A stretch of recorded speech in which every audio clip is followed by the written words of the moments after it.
السلام علیکم سر. جی وعلیکم السلام. سر شعیب شاہد صاحب کا سوال ہے کہ آپ نے ایک درس میں بتایا تھا کہ جو شخص جتنی سخت آزمائش سے گزرتا ہے اس کا ایمان اتنا ہی کامل ہو جاتا ہے. تو کہتے ہیں اس سے تو پھر یہ پتہ چلتا ہے کہ ہمیں کامل یعنی کہ ہمیں یہ دعا ہی نہیں کرنی چاہیے کہ ہم پر کوئی آزمائش نہ آئے، کیونکہ یہ تو پھر یہ اس بات کی نشانی ہوگی کہ ہمارا ایمان کامل نہیں ہے. کیا صحیح ہے؟ نتیجے تو اور بھی بہت سارے نکالے جا سکتے ہیں، نہ نکالنے تو اچھا ہے. میں نے جو بات کہی ہوگی جو میرے ذہن میں ہے وہ یہ کہ بڑی آزمائشیں جو آتی ہیں بعض اوقات اللہ تعالیٰ ایمان کی بڑھوتری کے لیے لے کے آتے ہیں. ہمارے تقوی کو، ہمارے ہاں ایک جملہ بولا جاتا ہے کہ لوہے کو آگ میں ڈال کر کندن بنایا جاتا ہے. تو یہ پروسیس والدین بھی کر رہے ہوتے ہیں، معاشرہ بھی کر رہا ہوتا ہے، استاد بھی کر رہے ہوتے ہیں اور اللہ تعالیٰ بھی کر رہے ہوتے ہیں. یعنی جب آپ کو کالج سے اسکول سے کوئی ہوم ورک ملتا ہے، امتحانات میں محنت کرنے کو کہا جاتا ہے، تحقیق کرنے کے لیے کہا جاتا ہے، تو کیا کر رہے ہوتے ہیں؟ وہ مشکل میں ڈال کر ہمیں اچھا بنا رہے ہوتے ہیں. تو یہ ایک فطری پروسیس ہے، لیکن اس کا مطلب یہ نہیں ہے کہ جس پر آزمائش نہیں آئی وہ چھوٹے درجے کا ایمان والا ہے. یہ لازمی نہیں ہے، ہو سکتا ہے، اس کا بھی امکان ہوتا ہے. اب رہ گیا یہ کہ ہم یہ دعا کریں کہ نہ کریں. یہ دعا کرنی چاہیے کہ یا اللہ میری ہمت، اگر آزمائش آئے تو میری ہمت کے مطابق آئے اور تو میری توفیق دینا کہ میں کامیاب ہو جاؤں. یہ دعا کرنی چاہیے.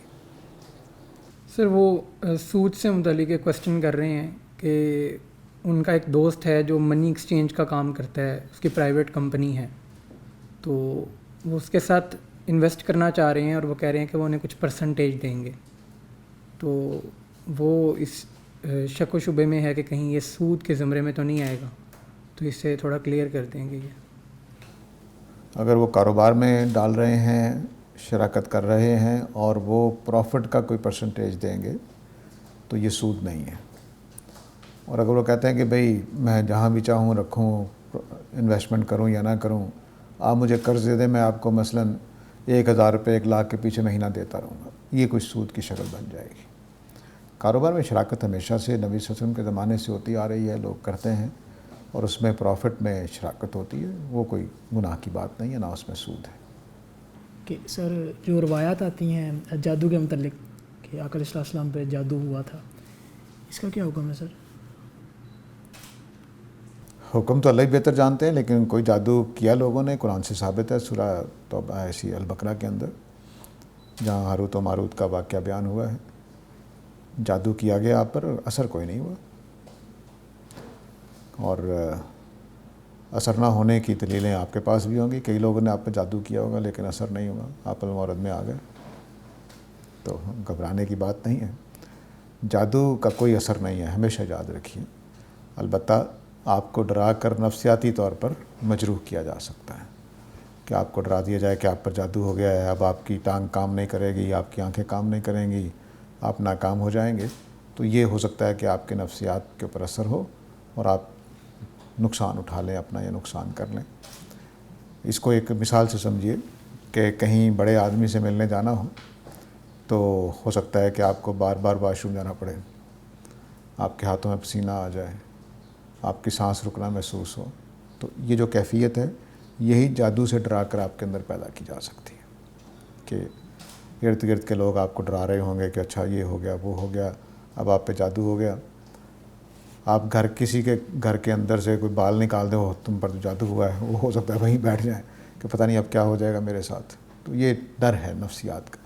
اس سے زیادہ کوئی جادو کے اثرات نہیں. یہ جادو کا اثر نہیں ہے، خوف کا اثر ہے جو جادو کے ساتھ ہم نے وابستہ کر رکھے ہیں. جادو کہیں نہیں ہوتا، کوئی اثرات نہیں ہے، صرف شعبدے بازی ہے، اس سے زیادہ کچھ نہیں ہے. جب ہم قرآن کے آخر پہ پہنچیں گے تو میں جو آخری دونوں صورتیں ہیں اس کو عام طور سے لوگوں نے دعا کے معنی میں لے لیا ہے، وہ اصل میں اعلان کے معنی میں ہے.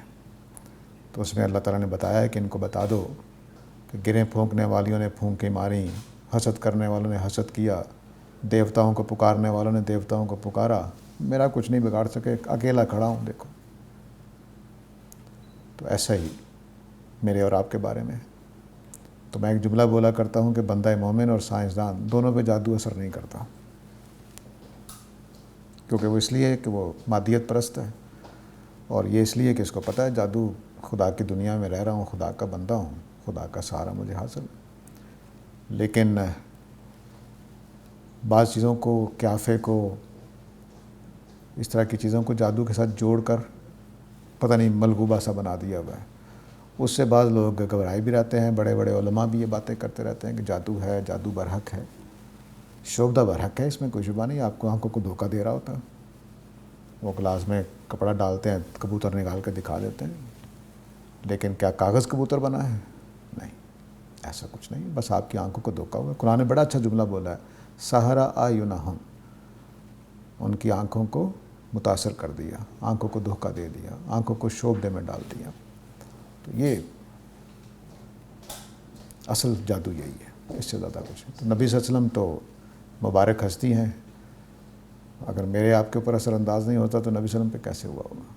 لیکن ایک بات یاد رکھیے کہ جب حضرت موسیٰ کے اس مقابلے میں آنے والے جادوگروں نے وہ لاٹھیاں رکھیں اور وہ ہلتی ہوئی محسوس ہوئیں تو حضرت موسیٰ بھی ڈر گئے تھے. وہ ایک اور چیز ہے. بس اتنا تو ہو سکتا ہے کہ حضرت موسیٰ جیسا بہادر اور جلیل القدر رسول بھی جادو کا مظاہرہ دے کر گھبرا جائے کہ اب میں کیا کروں، تو واقعی سانپ لگ رہے ہیں تو لوگ تو میرے عصا کو بھی سانپ جادوئی کہہ دیں گے. وہ ڈرے اس لیے. اللہ نے کہا رکھ دو بس. اب وہ جب انہوں نے رکھا تو وہ رسیوں کو کھا گیا.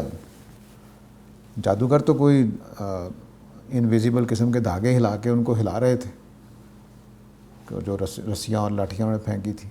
حضرت موسیٰ کا عصا وہ صرف ہل نہیں رہا تھا، وہ آیا، اس نے وہ ساری لاٹھیاں اور رسیاں کھا لی. یہ جادوگروں کے بس کیا، مائی باپ سارے اکٹھے ہو جائیں کچھ نہیں کر سکتے ایسا. چنانچہ وہ پریشان ہو گئے کہ یہ جادو نہیں ہو سکتا، یہ تو حقیقت میں کچھ ہوا ہے. سر دوسرا سوال یہ ہے کہ وصیت 1/3 سے زیادہ نہیں کی جا سکتی. یہ سر قرآن میں یہ میرا یعنی کہ اگر جہاں تک میرا علم ہے یہ نہیں ہے حکم، حدیث سے ہمیں یہ پتہ چلتا ہے. اور اس کو ایک نصیحت کے طور پہ لیں گے یا یہ ایک حکم ہے جس کی تعمیل کرنا لازم ہے؟ اصل میں یہ پرانا اختلاف چلا رہا ہے. کچھ لوگوں نے اس کو قانون کے طور پر لیا ہے، کچھ لوگوں نے نصیحت کے معنی میں لیا ہے. جو لوگ نصیحت کے معنی میں لیتے ہیں وہ 1/3 سے زیادہ وصیت کرنے کو جائز مانتے ہیں. جنہوں نے اس کو قانون کی صورت میں لیا وہ ناجائز مانتے ہیں. تو یہ آپ کے اپنے فقہی اجتہاد کے اوپر ہے کہ آپ کس معنی میں لیتے ہیں. سر آمنہ طالب صاحبہ کا سوال ہے کہ جس وقت اللہ نے تمام روحوں سے وعدہ لیا تھا اس وقت تمام روحوں نے خود اپنے لیے اپنی جنس متعین کی تھی اور اپنے آزمائشیں جو انہیں زندگی میں آتی ہیں وہ بھی انہوں نے خود اپنے لیے طے کی تھیں، اور اپنی زندگی کتنی ہوگی یعنی اپنی موت کا وقت بھی خود انہوں نے طے کیا تھا. کیا یہ بات درست ہے؟ اتنی معلومات مجھے نہیں ہے. میں نے بس ایک قیاس کرتا ہوں کہ اتنا ہی قیاس ممکن ہے. وہ یہ ہے کہ اللہ تعالیٰ نے جب کہا کہ کیا تم میری امانت کا بوجھ اٹھا سکو گے، تو تمام مخلوقات نے انکار کیا جو وہاں تھیں، اور انسانوں نے اس کو اٹھا لیا. اس سے بس 2 قیاس میں کرتا ہوں کہ جو لوگ بچپن میں فوت ہو جاتے ہیں بالغ ہونے سے پہلے، انہوں نے غالباً اس وقت انکار کیا تھا، اس لیے ان کو امتحان میں نہیں ڈالا گیا. تو جو بالغ ہو گئے ہیں وہ اس لیے بالغ ہونے دیے گئے ہیں کہ انہوں نے کہا تھا جی ہاں ہم امتحان دیں گے. ایک قیاس میں یہ کرتا ہوں. اسی سے ایک ہلکا سا قیاس بڑھ کر کہ اللہ تعالیٰ نے شاید پہلا قیاس شاید والا نہیں ہے. دوسرا قیاس جو ہے وہ شاید ہو کہ مجھ سے پوچھا گیا کہ تم غریب رہنا چاہتے ہو، امیر رہنا چاہتے ہو، کیا کرنا چاہتے ہو. یہ ہو سکتا ہے مجھ سے پوچھا ہو، لیکن یہ میں قیاس نہیں کر سکتا کہ انہوں نے مجھ سے پوچھا تھا کہ مرد بننا چاہتے ہو کہ عورت بننا چاہتے ہو. یہ میں قیاس نہیں کر سکتا. اس کے کوئی وہاں قرینے موجود نہیں ہے. صرف 2 باتوں کا، ایک کا واضح قرینہ موجود ہے اور ایک کا ہلکا سا قرینہ موجود ہے کہ امانت کون سی مجھے پیش کی گئی ہوگی. مجھے بتا دیا گیا ہوگا کم از کم، یا مجھ سے پوچھا گیا ہوگا. بس وہ امانت پیش کرنے سے میں ایک اشارۃ النص ٹائپ کو چیز نکالنے کی کوشش کرتا ہوں. یہ جادو کی کوئی حقیقت نہیں. تو وہ جو سورہ بقرہ میں خبر دی گئی ہے کہ ہاروت ماروت کے زمانے میں وہ جو پڑھا کرتے تھے، جو ایک علم تھا جو اس وقت وجود میں آ گیا، تو اس کی پھر کیا حقیقت ہوگی؟ کیونکہ اسی کو اس کو ایک ریفرنس بنا کے بات کی گئی ہے کہ یہ بھی آپ کے اوپر اسی طرح کے عمال کر رہے ہیں. قرآن مجید نے وہاں جو اسلوب اختیار کیا بڑا دلچسپ ہے. وہ یہ ہے کہ آغاز کیا کہ انہوں نے وہ چیزیں، ان چیزوں کی پیروی کرنا شروع کر دی جو شیاطین پڑھتے تھے حضرت سلیمان کا نام لے کر. اور وہ بھی جو ہاروت و ماروت لے کر آئے تھے پر نازل ہوا تھا. یہ دو باتیں اللہ تعالیٰ نے اکٹھی ایک ہی آیت میں جوڑ دیں. یہ دونوں جادو نہیں ہیں. پہلی جو چیز ہے جو شیاطین پڑھتے پڑھاتے تھے وہ جادو ہے, اور دوسری جو چیز ہے وہ ہاروت و ماروت جو لے کر وہ ایک الگ علم ہے جو ہاروت و ماروت لے کر آئے. اللہ تعالیٰ نے جادو کا ذکر چھوڑ دیا بس یہیں پر کہ جو شیاطین پڑھتے پڑھاتے تھے اس کی پیروی کرنی شروع کر دی انہوں نے. ہاروت و ماروت جو کچھ لے کر آئے تھے اس پر تفصیل کر دی. کیوں؟ کیونکہ ہمارے ہاں بھی دو تصور پائے جاتے ہیں جادو کے بارے میں, ایک کالا علم اور ایک نوری علم. تو پہلا جو حصہ ہے ما تتلو الشیاطین علی ملک سلیمان, وہ ہو گیا کالا جادو, اور جو ہاروت و ماروت پڑھتے پڑھاتے تھے وہ ہو گیا نوری علم. تو اللہ تعالیٰ نے نوری علم کے بارے میں بتا دیا کہ اس کی بھی کوئی حقیقت نہیں, وہ بھی اثر انداز نہیں ہو سکتا. تو شیاطین کا جادو تو اور بھی گھٹیا چیز, بلکہ گھٹیا ترین ہے فرشتوں کے دیے ہوئے علم کے. تو لوگوں نے کیا کیا کہ ہاروت و ماروت کے علم کو بھی جادو سمجھ لیا, حالانکہ وہاں واو عطف ہو کر الگ سے اس کو بیان کیا گیا. تو وما انزل علی الملکین ببابل ہاروت و ماروت, تو ان الفاظ میں بالکل واضح کر دیا کہ نہیں وہ بالکل الگ چیز ہے, وہ بالکل الگ چیز ہے. اور ہاروت و ماروت جو لے کر آئے وہ کہتے تھے کہ ہم فتنہ ہے تمہارے لیے آزمائش. تو ہم جو کچھ لے کر آئے وہ علم تو پاکیزہ ہے, لیکن تم اس کے ذریعے سے کفر میں نہ پڑ جانا. اور پھر قرآن نے بتایا کہ کفر کو کس طرح کا کرتے تھے, کہ بجائے اس کے کہ جس مقصد کے لیے فرشتے آئے تھے وہ اس کے لیے اس علم کو استعمال کرتے ہیں, وہ میاں بیوی میں ناچاکی پیدا کرنے کے, لڑائی پیدا کرنے کے لیے استعمال کرنے لگ گئے.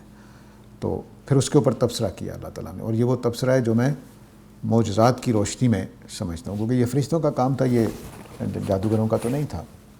تو اللہ تعالیٰ نے بتایا کہ ان کا جو علم تھا وہ فائدہ نہیں دیتا تھا نہ نقصان دیتا, الا باذن اللہ, یا اللہ باذن ہی ہے. تو اللہ کے اذن کے بغیر ہاروت و ماروت کا علم کام نہیں کرتا تھا. ٹھیک یہی اسلوب حضرت عیسیٰ کے معجزات کے بارے میں سورہ مائدہ میں اللہ تعالیٰ نے اختیار کیا ہے کہ وہ مٹی کی مورتی بناتا باذن ہی.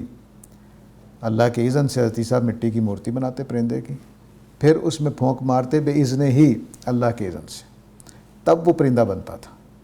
اگر مثال کے طور پر حضرت عیسیٰ صبح اٹھ کر نماز پڑھنے کے بعد اپنی مرضی سے پتلا بنائیں پرندے کا اور اپنی مرضی سے اس میں پھونک ماریں تو اس میں جان نہیں پڑے گی. یہ اس آیت کا مطلب ہے.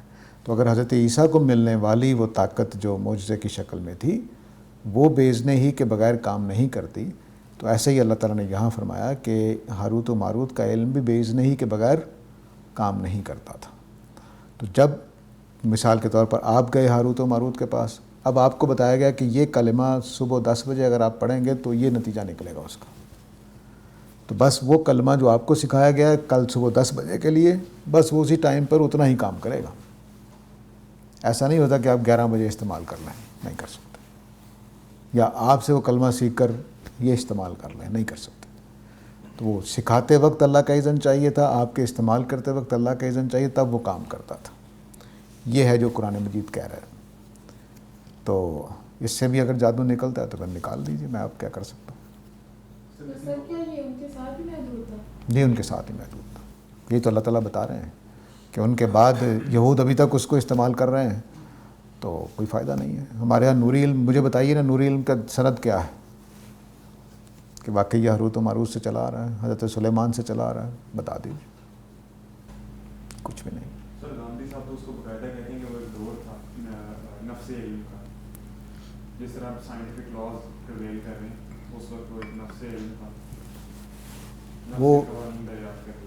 وہ اس بات کو کہتے ہیں جو حضرت سلیمان کے دربار میں تخت لانے والے صاحب ان کے لیے کہتے ہیں. وہاں چونکہ اللہ تعالیٰ نے یہ لفظ بولا ہے کہ اندہ علم من الکتاب, اس کے پاس اللہ کی کسی کتاب کا قانون کا علم تھا, اس کو وہ نفسی علوم کی تشریح کرتے ہیں. یہ ان کی تفسیر ہے. تو تفسیر سے اختلاف کی اجازت آپ کو بھی ہے, مجھے بھی ہے. سر آپ سلم کے اوپر جادوگری وہ تدبر قرآن کے اندر میں دیکھ رہا تھا, اس میں تو مولانا امین حسن اسلائی نے لکھا ہوا تھا کہ آپ سلم کے اوپر واقعی ہوا تھا, لیکن کم دیر کے لیے ہوا تھا, اور صرف ان کا جو قوت تخیل ہے, امیجنیشن, وہ اس سے متاثر ہوئی تھی. یہ انہیں سورہ فلق میں لکھا ہوا. جی میں اسی کو اس طرح سے بیان کروں گا تاکہ میرے خیال میں ذرا بہتر تعبیر ہو جائے کہ آپ کو اگر بتایا جائے کہ آپ پہ جادو ہے تو آپ تھوڑی دیر کے ڈر سکتے ہیں، گھبرا سکتے ہیں، بس اس طرح کی چیز ہو سکتی ہے، اس سے زیادہ جادو کا براہ راست اثر کچھ نہیں ہے جب تک کہ آپ کو بتایا نہ جائے۔ آپ گھر بیٹھے بیٹھے مجھے پریشان نہیں کر سکتے، آپ کو ٹیلی فون کر کے بتانا پڑے گا کہ ساجد تمہارے اوپر ہم نے یہ جادو کیا ہے، ذرا تیار ہو جاؤ۔ اب ہو سکتا ہے میں کچھ ڈر جاؤں، لیکن گھر بیٹھے بیٹھے آپ نے میرا پتلا بنایا، اس کی گردن کاٹ دی، اس میں سوئیاں چبو دیں، کچھ نہیں کر کے دیکھ لیجیے۔ آپ تو ایسے لوگوں کی صحبت میں بیٹھتے ہیں، کچھ نہیں ہوگا۔ سر دردانہ صاحب یا صاحبہ کا سوال ہے کہ کہتے ہیں کہ کیا درود ابراہیم بڑی عقیدت سے کوئی شخص پڑھتا ہے تو یہ اس کے ہدایت پر ہونے کی علامت ہے؟ دیکھیے، ظاہری چیزوں پہ ہم کیسے فیصلہ کر سکتے ہیں کہ کسی کی ہدایت پہ ہونے کا؟ کوئی قرآن صبح و شام پڑھ رہا ہو تب بھی ہم نہیں کہہ سکتے کہ ہدایت پر ہے، اور نہ پڑھ رہا ہو تب بھی ہم نہیں کہہ سکتے کہ وہ ہدایت پر ہے کہ نہیں ہے۔ یہ تو اللہ تعالیٰ ہی بہتر جانتے ہیں۔ البتہ اگر وہ نبی کریم صلی اللہ علیہ وسلم سے عقیدت رکھتا ہے، ایک رسول سے اور نبی سے جو عقیدت ہوتی ہے، تو امید ہے کہ وہ صاحب ایمان تو ہے ہی، امید ہی ہے بس۔ لیکن بعض لوگ ایسے ہوتے ہیں کہ وہ ایمان کے بغیر بھی عقیدت رکھتے ہیں، یہ یاد رکھیے گا۔ عقیدت ایک بڑی عجیب چیز ہے، وہ کئی پہلو رکھتی ہے۔ تو اس میں لوگ، ہمارے پاکستان کے جو اس وقت کی ایک تحریک کے لیڈر ہیں، ان سے لوگ عقیدت رکھتے ہیں لیکن خدا تو نہیں مانتے۔ سر قصہ یوسف میں جو مکتبہ فراہی نے ایک جو پیالے والا واقعہ ہے، یوسف علیہ السلام نے اپنے بھائی کے سامان میں اپنا وہ رکھا پیالہ، اس میں جو سکایا اور سوا کا جو فرق کر کے یہ پورا ایک واقعہ آپ بھی بیان کرتے ہیں، اس پورے واقعے کے بعد جب وہ اس کے بھائی کو رکھ لیتے ہیں وہاں پہ سزا کے طور پہ، کیا اس وقت حضرت یوسف علیہ السلام کو یہ بتانا نہیں چاہیے تھا کہ وہ پیالہ میں نے رکھا تھا، میرا بھائی بے گناہ ہے؟ کیا ہے کہ یہ ایک نبی کے شان ہے کہ وہ اس کے سامنے اس کی وجہ سے کسی کو غلط سزا مل رہی ہے اور وہ خاموش ہے؟ جو جرم رنگے ہاتھوں پکڑا جائے اس میں آپ کے قول کی حیثیت کیا ہے، بتا دیجیے۔ وہ ان کے کجاوے میں سے اہلکاروں نے سامان نکالا ہے، تو بس اب آپ قول بول بھی دیں گے تو عدالت لگے گی کہ اچھا ثابت کرتے ہیں، تحقیق کرتے ہیں، آ جائیں۔ ایک طرف حضرت یوسف کا بیان ہوتا، ایک طرف اہلکاروں کا بیان ہوتا، ایک طرف بنیامین کا اپنا بیان ہوتا، عدالت لگنی تھی۔ خالی کہنے سے کیا ہوتا ہے؟ لوگ یہ سمجھتے ہیں کہ حضرت یوسف کو پورے اختیارات حاصل تھے، وہ عزیز مصر تھے، بادشاہ مصر نہیں تھے۔ تو مقدمہ تھا بادشاہ کا پیمانہ چوری ہوا ہے، پیالہ ان کا نکلا ہے، تو کیس بادشاہ کا ہے۔ بادشاہ ہاں چھوڑ دیتا تو ٹھیک ہے، وہ ہو سکتا ہے گواہی لاتے، بات ہوتی تو، لیکن جو انہوں نے سزا کہی تھی وہ دے دی گئی بس۔ تو رنگے ہاتھوں، یعنی جو سمجھے کہ سامنے پکڑا گیا جرم، اس میں یوسف کا کہنا بنتا ہی نہیں ہے۔ کہہ دیتے تو وہ بھی مجرم بن جاتے عدالت کے سامنے، ویسے تو مجرم نہیں تھے وہ، لیکن عدالت کے سامنے بن جاتا ہے کہ شاہی چیز کو آپ نے رکھنے کی اجازت کس نے دی تھی۔ تو کئی مسائل پیدا ہو جانے تھے، تو آپ سے زیادہ سیانے تھے حضرت یوسف۔ سر یاسر محمود صاحب کا سوال ہے کہ علم نجوم کی کیا حقیقت ہے؟ فرعون کو اس کے نجومیہ نے بتایا تھا کہ تمہاری حکومت میں ایک لڑکا پیدا ہوگا جو تمہاری حکومت کو ختم کر دے گا، اور یہ بات سچ ثابت ہوئی۔ بس یہ بات بھی سچ ثابت ہو جائے گی تو پتہ چل جائے گا۔ یہ کہانی بھی ایسے ہی ہے، قرآن مجید سے یا کتابوں سے معلوم ہوتا ہے کہ حضرت موسیٰ کے بارے میں ایسی کوئی بات نہیں چلی آ رہی تھی۔ فرعونیوں نے بنی اسرائیل کو دبا کے رکھنے کے لیے یہ قانون بنا رکھا تھا کچھ سالوں سے کہ 1 سال ان کے لڑکوں کو مارا جائے گا، 1 سال زندہ رکھا جائے گا۔ تو جس سال حضرت موسیٰ پیدا ہوئے وہ سال لڑکوں کے مارنے کا سال تھا، اور اللہ تعالیٰ بھی چونکہ پوری پلان کر کے بیٹھے ہوتے ہیں، ان کو معلوم تھا کہ میں نے فرعون کو دعوت دینے کے لیے غریب گھرانے میں حضرت موسیٰ پیدا بھی ہو جائیں تو کوئی فائدہ نہیں ہوگا۔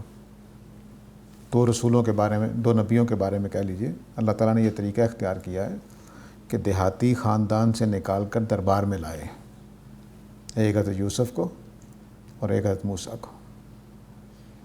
دونوں کو اللہ تعالیٰ گھروں سے اٹھا کر، دیہاتی ماں باپ غریب ماں باپ، بلکہ حضرت موسیٰ تو غلام قوم تھی، ان کے اندر پیدا ہوئے تھے، ان کو اٹھا کے دربار میں لانا ہے، شاہی محل میں لے کے آنا ہے۔ تو حضرت یوسف کو بھی کہاں سے لے کر آئے اور شاہی مقام تک پہنچایا، حضرت موسیٰ کے ساتھ بھی ایسا ہی کیا۔ تو وہ اس لیے وہاں سے ان کو یہ معاملہ کیا گیا۔ یہ اس کہانی سے کوئی تعلق نہیں کہ نجومیوں نے کوئی پیشین گوئی کر رکھی تھی۔ تو یہ عجیب و غریب بات ہے کہ پرانے زمانے میں نجومی ہوتے تھے، آج کل نہیں ہوتے ہیں۔ ہاں تو کتنی باتیں پوری ہوتی ہیں ان کی، بتا دیجیے مجھے۔ دیکھیے کیافے ہوتے ہیں سمجھدار لوگ، اگر نجومی سمجھدار ہو تو کامیاب ہو سکتا ہے۔ وہ اس طرح سے کہ وہ ماحول دیکھ کر پیشین گوئی کرتے ہیں کہ یہ حالات بن رہے ہیں، یہ ہو جائے گا۔ اس میں ابوالکلام آزاد کی انڈیا ونز فریڈم پڑھ لیجئے۔ انہوں نے جب کتاب چھپی ہے 30 سال پہلے انہوں نے لکھی تھی، سن 56 میں غالباً لکھی، تو پڑھ لیجئے جو انہوں نے پاکستان کے بارے میں پیشین گوئیاں کی ہیں وہ کس طرح سے پوری ہوئی ہیں۔ تو ابوالکلام آزاد تو ہرگز نجومی نہیں تھے۔ مودودی صاحب نے 77 کے بارے میں بتا دیا تھا کہ بنگلہ دیش جو مشرقی پاکستان وہ الگ ہو جائے گا، 7 سال پہلے بتا دیا تھا۔ تو اب آپ یہ کہہ سکتے ہیں کہ ان کی زبان سے نکلا تو پورا ہو گیا؟ نہیں، حالات دیکھ رہے تھے۔ تو سیاسی بصیرت رکھنے والے دیکھ رہے ہوتے ہیں کہ کیا ہوگا، کیا ہو، وہ نتائج کو بھانپ لیتے ہیں، جو سمجھ لیجیے اپنی ذہانت سے، اپنی عقل سے۔ تو اس کا کوئی تعلق نجوم سے نہیں ہے۔ مجھے تو کوئی نجومی نہیں ملا جو میرے بارے میں بتا سکے کہ کل تمہیں چھینک آئے گی کہ نہیں آئے گی۔ سر محرم کا مہینہ آ رہا ہے، تو اس کے بارے میں ہمارے یہاں 2 مختلف نقطہ نظر پائے جاتے ہیں، اہل تشیع اور اہل سنت۔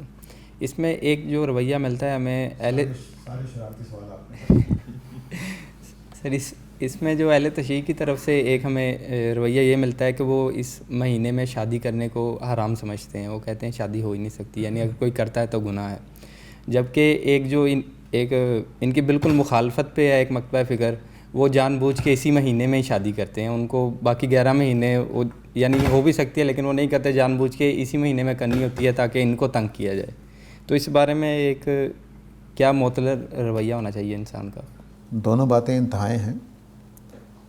کوئی مہینہ منحوس نہیں ہے، اور کسی بڑی سے بڑی ہستی کی وفات یا شہادت کسی مہینے میں خوشی منانے کو روکتی نہیں ہے۔ ربیع الاول میں نبی کریم صلی اللہ علیہ وسلم سے دنیا سے رخصت ہوئے، تو کیا ہم ربیع الاول کے مہینے میں شادی نہ کیا کریں؟ یہ کوئی بات نہیں ہے، یہ صحیح طریقہ نہیں ہے۔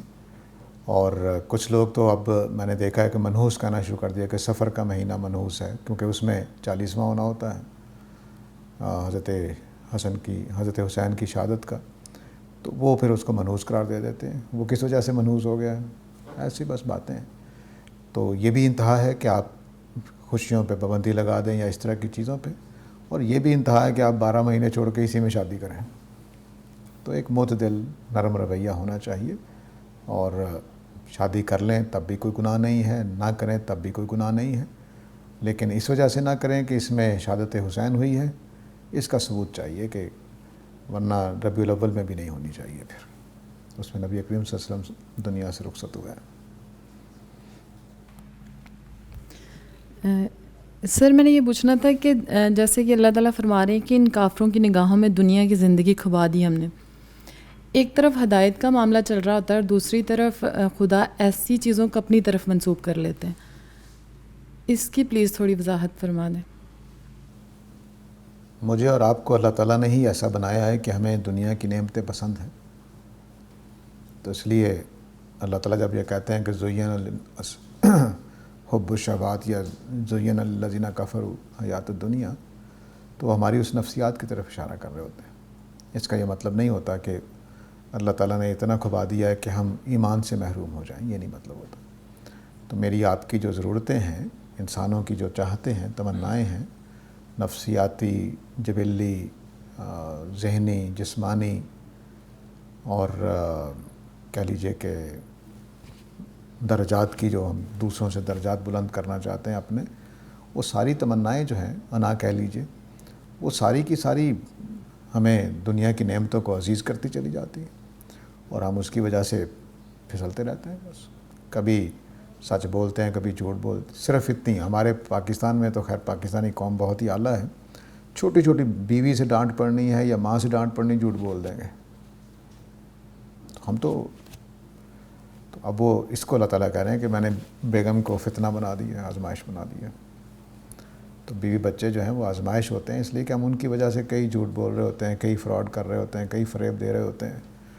تو یہ دنیا کی نعمتیں ہمارے لیے پسندیدہ بنائی گئی ہیں، اس لیے اسی کو بیان کرتے ہیں اللہ تعالیٰ. یہ تو اصل میں بری چیز نہیں ہے، بری چیز یہ ہے کہ وہ اسی میں بہہ گیا، متوازن نہیں رہا، اس وجہ سے خرابی ہے. ورنہ تو اللہ تعالیٰ نے خود کہا ہے کہ مال جو ہے وہ خیر ہے اور قیام للناس، لوگوں کا ان کے اوپر انحصار ہے. تو دنیا کی نعمتیں بری نہیں ہیں، کمائیں حلال طریقے سے، کھائیں اسراف کے بغیر، تو انشاءاللہ جنت میں جائیں گے.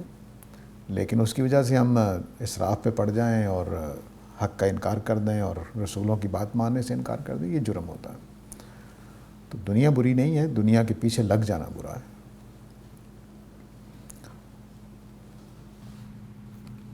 سر فلسفہ دین کی روشنی میں یہ ذرا بتائیے گا کہ حرام اور گناہ میں فرق کیا ہوتا ہے؟ حرام تو وہ عمل ہوتے ہیں جن کو ہم کہتے ہیں کہ یہ نہیں کرنے چاہیے. حرام عمل کو کرنے سے گناہ ہو جاتا ہے، اور بعض اوقات ہم دونوں مترادف بول لیتے ہیں. سور کھانا گناہ ہے یعنی حرام ہے، اور سور کھانے سے گناہ ہوتا ہے یعنی حرام کھانے سے گناہ ہوتا ہے. تو دونوں ہم معنی بول دیتے ہیں. لیکن حرام وہ عمل ہوتا ہے جس کو کرنے سے روکا گیا ہے، ممنوع کہہ لیجیے اردو میں، اور اس کے نتیجے میں جو کچھ جب ہم کر لیتے ہیں تو ہمارے کھاتے میں جو نیگیٹو پوائنٹس لے کے جاتے ہیں ان کو گناہ کہتے ہیں. اچھا ڈاکٹر صاحب، میرا سوال یہ ہے کہ عقیدہ عصمت کے حوالے سے ہمارے ہاں جو مختلف نقطہ نظر ہیں، صحابہ محفوظ ہیں اور انبیاء معصوم ہیں، لیکن قرآن مجید بظاہر جناب آدم کی غلطی بھی بیان کر رہا ہے، جناب یونس کی غلطی بھی بیان کر رہا ہے، اور نوح علیہ السلام سے تو یہاں تک کہہ دیا کہ کیا آپ جاہلین میں سے ہیں. تو عقیدہ عصمت کے بارے میں ایک درست رائے کیا ہونی چاہیے کہ انبیاء جو معصوم ہیں اس کا مطلب کیا ہے؟ انبیاء کے معصوم ہونے کا مطلب وہی ہے جو نبی کریم صلی اللہ علیہ وسلم کے ایک تعبیر نخل والے واقعے سے معلوم ہوتا ہے. آپ مدینہ میں جب تشریف لائے تو آپ نے دیکھا کہ لوگ کراس پولینیشن کر رہے ہیں، آرٹیفیشل کراس پولینیشن، یعنی ایک کھجور کے پتوں سے پولن گرین لے کر دوسری کھجوروں پر لگانے سے. تو آپ نے پوچھا یہ کیوں کر رہے ہو؟ تو مدینہ کے صحابہ نے خیال کیا کہ آپ نے منع کیا، انہوں نے کام چھوڑ دیا. تو پھل جب آیا تو تھوڑا آیا اور کمزور کھجوریں اچھی نہیں ہوئیں.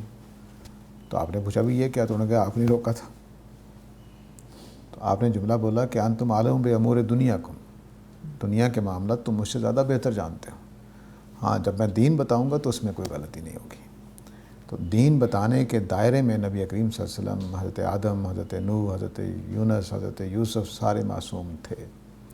اس کو اللہ نے بیان کیا ہے کہ اللہ تعالیٰ اپنے رسولوں کی نگرانی کرتا رہتا ہے کہ کیا میرا پیغام انہوں نے پہنچا دیا کہ نہیں پہنچا دیا. حضرت نبی کریم صلی اللہ علیہ وسلم کے بارے میں فرمایا کہ وَلَوْ تَقَوَّلَ عَلَيْنَا بَعْضَ الْأَقَاوِيلِ، اگر انہوں نے اپنی طرف سے میرے لیے بات کوئی بتائی اپنی طرف سے تو میں پھر یہ کروں گا. وہ اتنی گہری حفاظت ہوتی ہے. اس لیے قرآن مجید دیتے ہوئے، دین سکھاتے ہوئے بالکل واضح صاف ستھرے ہیں نبی کریم صلی اللہ علیہ وسلم. کوئی عیب نہیں، کوئی نقص نہیں، کوئی خامی نہیں، حد درجہ معصوم اور محفوظ. البتہ عام دنیا کے معاملات میں جیسے تعبیر نخل کا واقعہ ہو گیا تو آپ نے بتا دیا کہ میں اس لیے آیا ہی نہیں کہ میں تمہیں کوئی ایک جنگ بدر میں گئے ہیں نا، اتنا بھی نہیں بتایا کہ بھئی بندوق اس طرح کی بنا لو، نہیں بتایا نا. تو انبیاء کا یہ کام نہیں ہے. جو وہاں تیر تلواریں تھیں اسی سے جنگ لڑی ہے. حالانکہ تھوڑا ہی دور رومیوں کے ہاں وہ کراس بو بن چکی تھی، وہ بھی نہیں کہا کہ اس طرح کی بنا لو. بس جو عربوں کے پاس تھی بس وہی چلتی رہی. تلواریں ہندوستان سے جاتی تھیں، کچھ یمن سے جاتی تھی، وہی استعمال کرتے تھے. اچھا، اسی میں جو قرآن مجید میں آیت ہے کہ یہ اس وقت تک مومن نہیں ہو سکتے جب تک آپ کو اپنے باہمی تنازعات میں حکم نہ مان لیں. تو اس میں اگر رسول اللہ کی اس حیثیت کو دیکھا جائے کہ آپ اگر دنیا کو کوئی حکم دے رہے ہیں یا حکم دے رہے ہیں، ایک ہے مشورہ یا رائے دینا، تو وہ شرعی حکم ہو یا دنیا کو حکم ہو تو اس پر سر تسلیم خم کرنا ایک مومن کے ذمے ہے. اسی کے کانٹیکس میں کسی نے پوچھا تھا کہ جب آپ نے خود پر شہد کو حرام کر لیا تھا تو اللہ نے وہاں پر پھر تنبیہ کیوں کی رسول اللہ کو؟ اس کا مطلب ہے کہ رسول اللہ اپنی مرضی سے کچھ نہیں کہہ سکتے. رسول کے فیصلے اور رسول کے اقدامات ان دونوں میں فرق کرنا چاہیے. مثلا میں کیس لے کر گیا، آپ کا اور میرا کیس تھا اور نبی کریم صلی اللہ علیہ وسلم موجود تھے، تو فرض کر لیجئے کہ مجھے لگ رہا ہے کہ فیصلہ غلط ہوا ہے، تب بھی مجھے ماننا ہے اور دل میں میل بھی نہیں لے کے آنا. یہ فیصلہ ہے کیونکہ اس کا حکم ہے رسول کا. رسول کو اطاعت کے لیے بھیجا جاتا ہے، اس کی بات مانی جائے گی. الا لیطاع باذن اللہ، کہ اللہ کے حکم سے رسولوں کی اطاعت کی جائے گی. یہ اس وجہ سے ہمارے لیے ہو گیا. لیکن خود رسول کے لیے ان کا فیصلہ وہ روکا جا سکتا ہے کہ انہوں نے اپنے لیے ایک فیصلہ کیا ہے. حضرت زید کی شادی کے معاملے میں آپ چاہ رہے ہیں کہ زید طلاق نہ دیں، اللہ تعالیٰ کہہ رہے ہیں طلاق دلواؤ، ٹھیک ہے، آپ کیسے روک سکتے ہیں؟ اور جملہ بولا ہے کہ جس بارے میں فیصلہ کر دوں اس میں رسول کے لیے کوئی حرج نہیں ہوتا، کرنا پڑے گا اس کو. ایسے ہی سورہ تحریم والا واقعہ، شہد والا، کہ آپ نے اپنے اوپر حرام نہیں کہنا چاہیے اس کو، آپ نے منع کر لیا کہ لغوی معنی میں حرام اگر بولے تو ٹھیک ہے، شرعی معنی میں آپ نے حرام نہیں کیا تھا کہ میں شہد حرام ہو گیا ہے، پینا چھوڑ دیا آپ نے شربت اس شہد کا. تو بس اتنی سی بات ہے. اس کی نتیجہ کیا نکلے گا؟ وہی جو حضرت یعقوب کا، اس لیے حضرت یعقوب کا واقعہ بھی قرآن میں بیان کیا گیا کہ ان کو اونٹ پسند نہیں تھا، بنی اسرائیل نے اونٹ کو حرام کر لیا. تو اگر نبی کریم صلی اللہ علیہ وسلم کی یہ بات مشہور ہو جاتی کہ شہد پینا آپ نے چھوڑ دیا ہے، تو میں اور آپ شہد سے محروم ہوتے اس وقت. سر آپ نے درس کے دوران انبیاء اور رسولوں میں جب فرق بیان کیا ہے تو آپ نے یہ کہا ہے کہ رسول لازم غالب آتا ہے اپنی، تو لیکن قرآن میں تو سورہ المائدہ میں آیت نمبر 70 میں رسولوں کو قتل کرنے کا بھی ذکر کیا گیا، یعنی قوموں نے رسولوں کو بھی قتل کیا ہے. تو اگر رسول لازم غالب آئے گا تو پھر وہ قتل کیسے ہو سکتا ہے؟ اور دوسرا سورہ آل عمران میں رسول اللہ کے متعلق بھی قتل کا یعنی ایک بات کی گئی ہے، وہ جو مشہور آیت ہے کہ محمد بھی ایک رسول ہے، ان سے پہلے بھی رسول گزر چکے ہیں، اگر یہ وفات پا جائیں یا قتل کر دیے جائیں تو یعنی ان کے بارے میں بھی یہ قتل کے الفاظ آئے ہیں. تو رسول اگر قتل ہو جائے تو پھر وہ غالب کیسے آتے؟ دیکھیے تین دونوں مقامات الگ الگ دیکھیے. پہلی بات یہ کہ جو پہلا مقام تھا وہ کیا تھا؟ سورہ المائدہ کی آیت 70.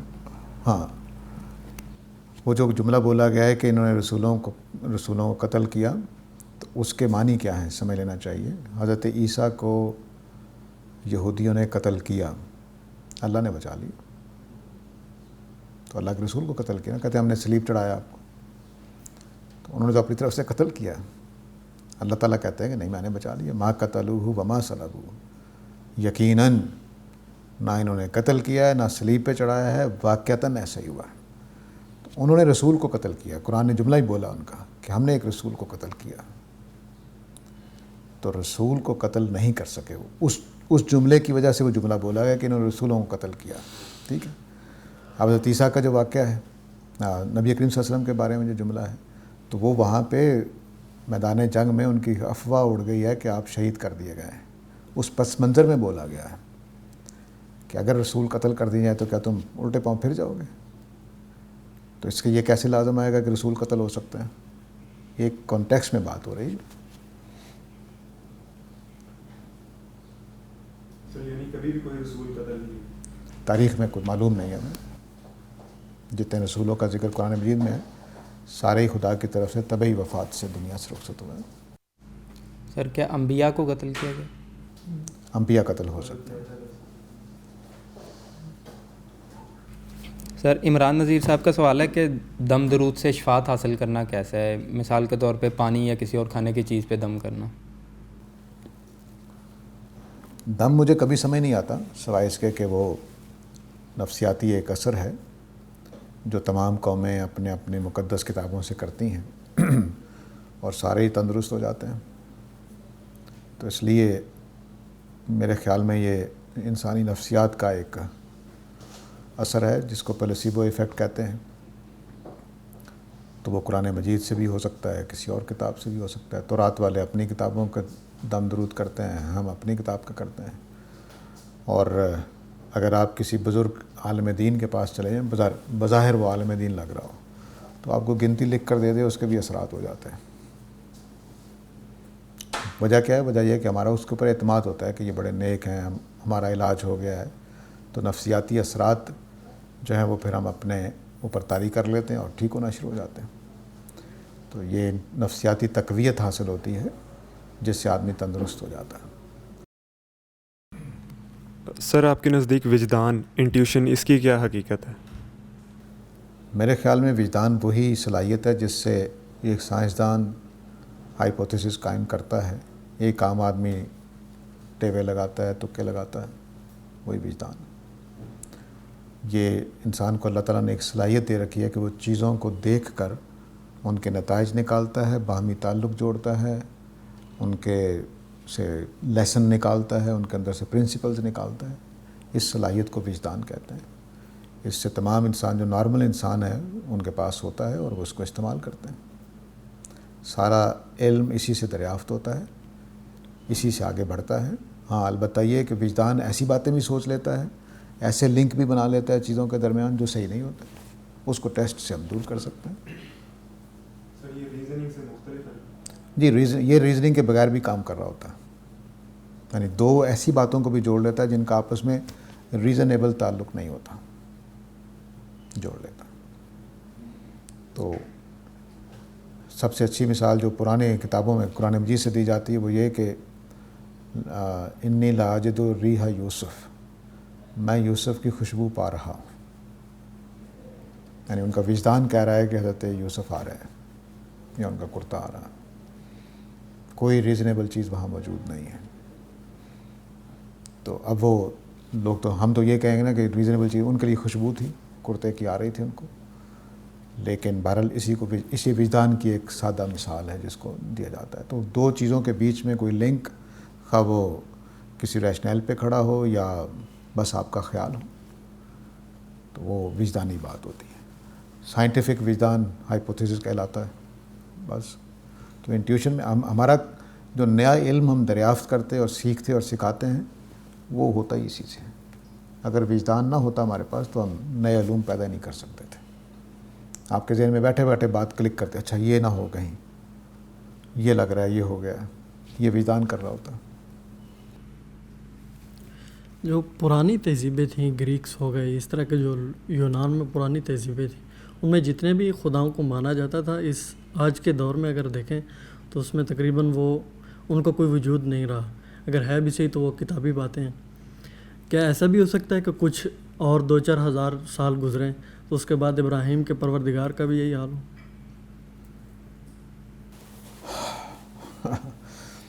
یہ جو ہمارے ہاں ایک مضمون بنا ہے پچھلے کوئی 50-60 سال سے، اس کو کہتے ہیں فلاسفی آف ریلیجن۔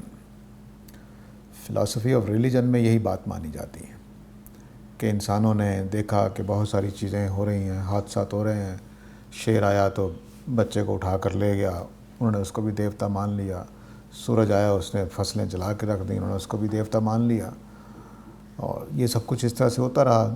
پھر آہستہ آہستہ حضرت عیسیٰ کے زمانے میں 3 خدا مان لیے، پھر ایک خدا آ گیا، اور اب خدا نہیں ہے، اس کی طرف جا رہی دنیا۔ یہ خیال ہے لوگوں کا۔ جو پہلے ہم نے ایک سے زیادہ خدا بنائے تھے وہ بھی اس لیے، اور جو ہم ایک خدا کو مانتے ہیں وہ بھی اس لیے کہ میں مخلوق ہوں وہ جو خدا مانے بغیر رہ نہیں سکتی۔ بڑا اچھا کسی نے الفاظ بولے ہیں کسی نفسیات دان نے کہ وی آر ریلیجسلی وائرڈ، ہم مذہبی طور پر ہماری وائرنگ ہوئی ہے، ہمارے جسم میں وہ ویلڈنگ کر کے اللہ تعالیٰ نے خدا ہونے کا ایک سیکشن بنا رکھا ہے۔ میری نفسیات خدا کے بغیر رہ نہیں سکتی۔ میں فلسفے کی حد تک، جس طرح فلسفی انکار کرتے ہیں یہ کائنات نہیں ہے، ایسے فلسفی موجود ہیں جو یہ کہتے ہیں یہ کائنات نہیں ہے، ایسے ہی کچھ فلسفی قسم کے لوگ پیدا ہوتے ہیں کہتے ہیں خدا نہیں ہے۔ اس سے زیادہ کوئی حقیقت نہیں ہے۔ بڑھ جائے گی تعداد ان کی بلا شبہ، لیکن ختم نہیں ہوگا۔ وہ جو روایات ہیں کہ قیامت تب قائم ہوگی جب خدا کو ماننے والا کوئی ایک بشر بھی زمین پہ نہیں ہو،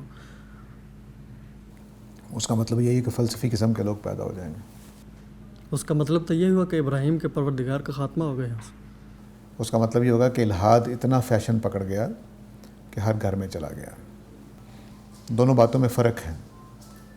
یعنی خدا کا انکار ہو جائے گا اور خدا مانا نہیں جائے گا.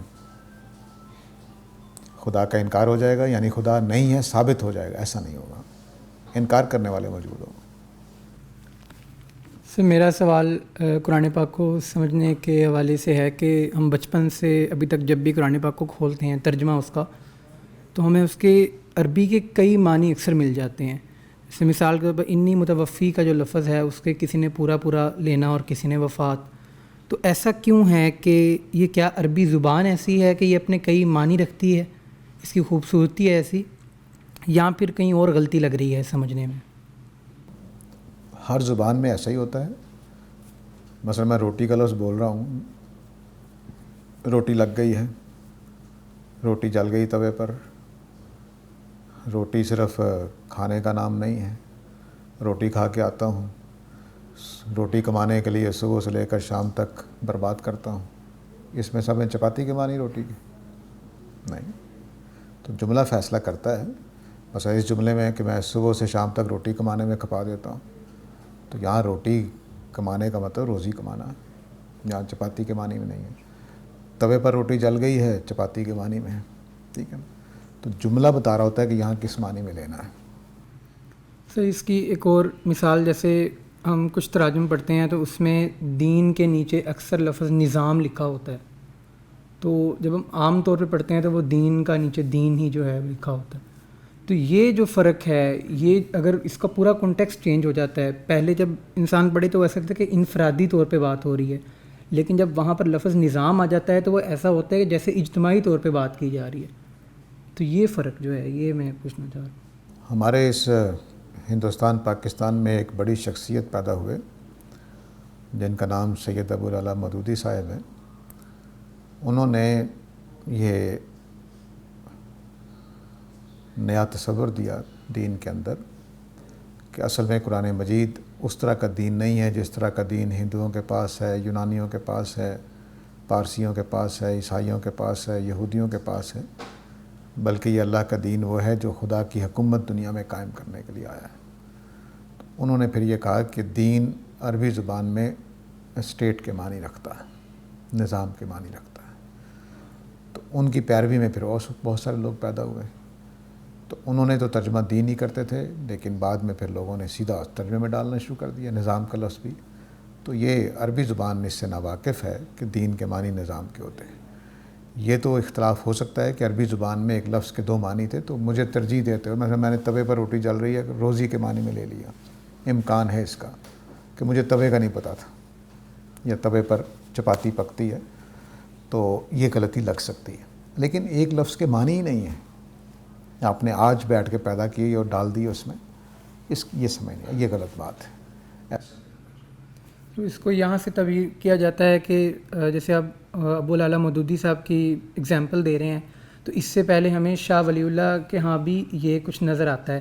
جب وہ دین کی بات کرتے ہیں تو وہ کہتے ہیں کہ یہ پورا ایک نظام ہے جس کے اندر جو ہے وہ انسان کے حوالے سے جتنے بھی اس نے اگر معاشرے کو دیکھنا ہے، معیشت کو دیکھنا ہے، سیاست کو دیکھنا ہے، تو وہ اس پورے کو دیکھے گا. تو اس کانٹیکسٹ میں ہم دین کو نظام ہی کہیں گے. یہ شاہ ولی اللہ کے ہاں بھی یہ پایا جاتا ہے. ان کی جو آگے جتنے بھی ان کے اسٹوڈنٹ ہیں وہ جب اسے پڑھتے ہیں تو یہی ابو العلا مودودی کے ہاں پایا جاتا ہے. اور ایسا پاکستان میں مطلب 2-3 پاکستان، کیونکہ میں تو پاکستان میں رہتا ہوں تو میں یہیں کو دیکھوں گا، تو یہاں پر 2-3 مکتبہ فکر ہیں جو اس کو اسی سے تعبیر کرتے ہیں، اور خاص طور پہ اہل تشیعوں کے ہاں بھی اسے تقریباً نظام سے مترادف لیا جاتا ہے.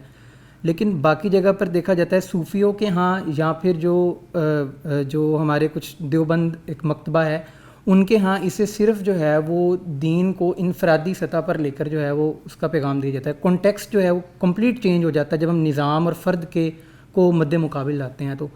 تو یہ ایسا کیوں ہے؟ مطلب میں یہ جاننا چاہ رہا ہوں کہ اگر میں قرآن پاک کا ترجمہ پڑھنا چاہ رہا ہوں تو میں نے البیان میں مجھے لگتا تھا، میں نے پہلی دفعہ کھولی ہے کہ مجھے لگتا تھا کہ اس کتاب میں کوئی بریکٹ نہیں ہوگی، جو عربی ہے اس کو ویسے ہو بہو جو ہے وہ نیچے لکھ دیا جائے گا تاکہ میں پڑھ کے فیصلہ کر لوں، لیکن اس میں بھی بریکٹس ہیں. تو یہ ایسا کیوں ہے؟ عربی زبان ایسی ہے یا ہم جو ہے وہ اسے صحیح طرح سمجھنا نہیں چاہ رہے، کیا ہے اختلافات رکھتے جا رہے ہیں؟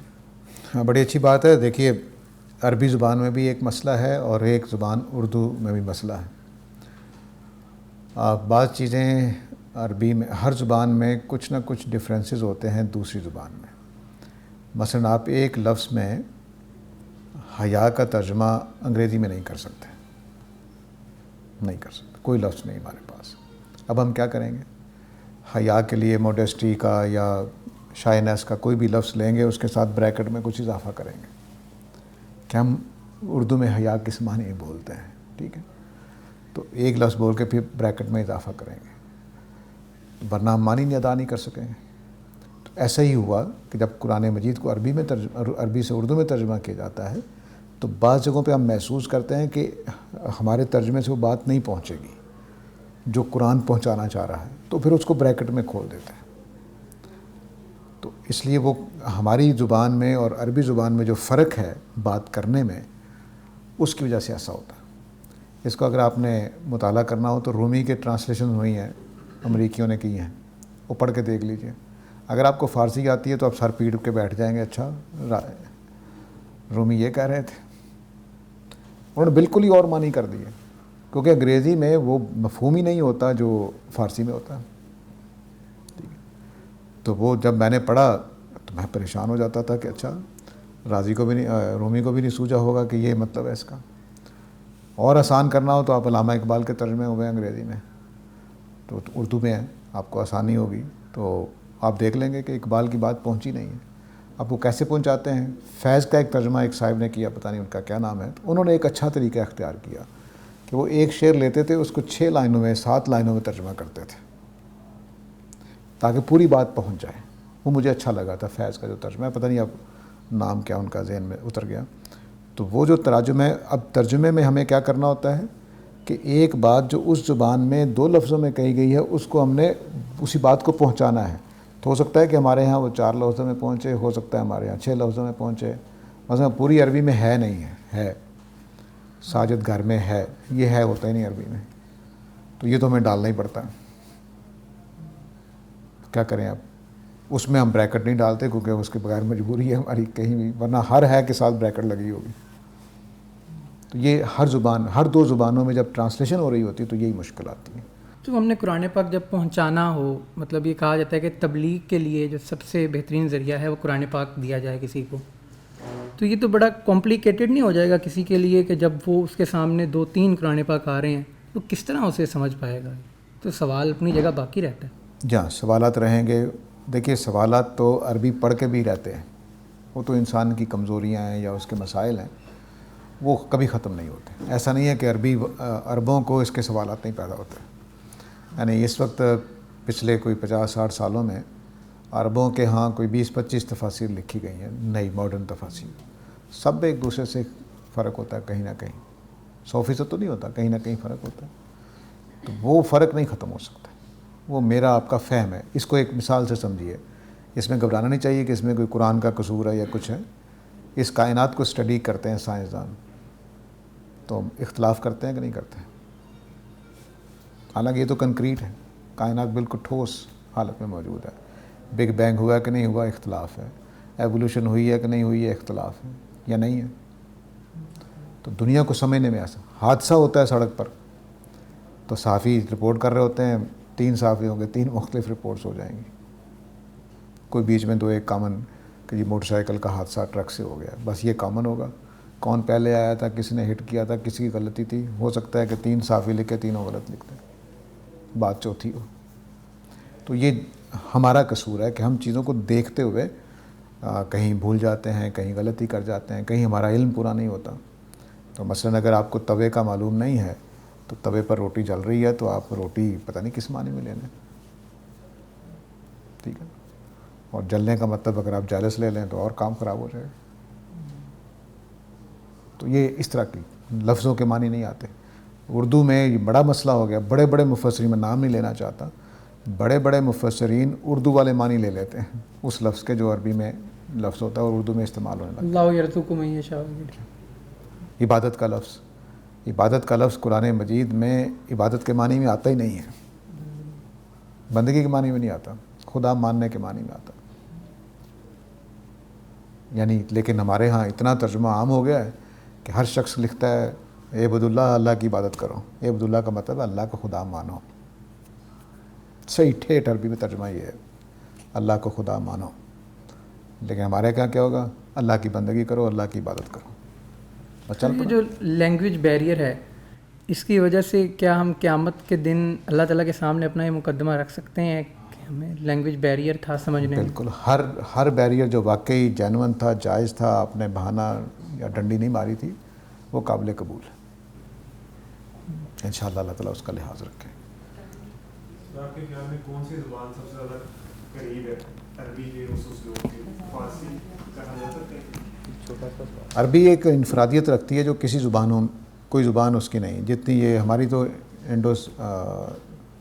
کیا کہتے ہیں ان کو، انڈو آرین لینگویجز جو ہیں، یہ بالکل ڈفرینٹ ہیں ان سے، عربی سے. عربی عبرانی کے ساتھ اور آرامی کے ساتھ، سریانی کے ساتھ کچھ تعلق رکھتی ہے، لیکن ایشیا کی زبانوں کے ساتھ کوئی تعلق نہیں، ایشیا اور یورپ کی زبانوں سے. تو کافی فرق ہے. عبرانی کے ساتھ ہے؟ عبرانی کے ساتھ ہے. عبرانی کہا جاتا ہے کہ عربی عبرانی سگی بہنیں ہیں یا ماں بیٹی ہیں، کافی ملتی جلتی. سر آمنہ طالب صاحبہ کا سوال ہے کہ اگر اللہ کو پتہ تھا کہ کون سا انسان کامیاب ہو کر میرے پاس آئے گا، تو پھر اس ساری آزمائش اور امتحان کا کیا مقصد ہے؟ جب اللہ کے پاس جائیں گے پوچھیں گے. میں کئی دفعہ یہ عرض کر چکا ہوں کہ کسی جج کو یہ حق نہیں ہوتا کہ اپنے علم کی بنیاد پر فیصلہ کرے. اس کو ثبوت دینے ہوتے ہیں کہ یہ جرم ہوا ہے کہ نہیں ہوا. ایسے ہی اگر اللہ تعالیٰ اپنے علم کی بنیاد پر سارے انسانوں کا فیصلہ خود ہی کر دیتے دنیا میں بھیجے بغیر، تو میں نے اور آپ نے شور مچانا تھا کہ ہمیں اگر اب بھیج کے تو دیکھتے ہیں، یا نہیں مچانا تھا. تو اس لیے اللہ تعالیٰ نے کوئی ایسا کام نہیں کیا کہ قابل اعتراض ہو. یہاں پر ہم اس لیے اعتراض کرنے کے لائق ہو جاتے ہیں کہ ہر کام پر اعتراض کوئی بھی آدمی کر سکتا ہے. ٹھیک ہے جی، وقت ہو گیا جی. وآخر دعوانا الحمدللہ.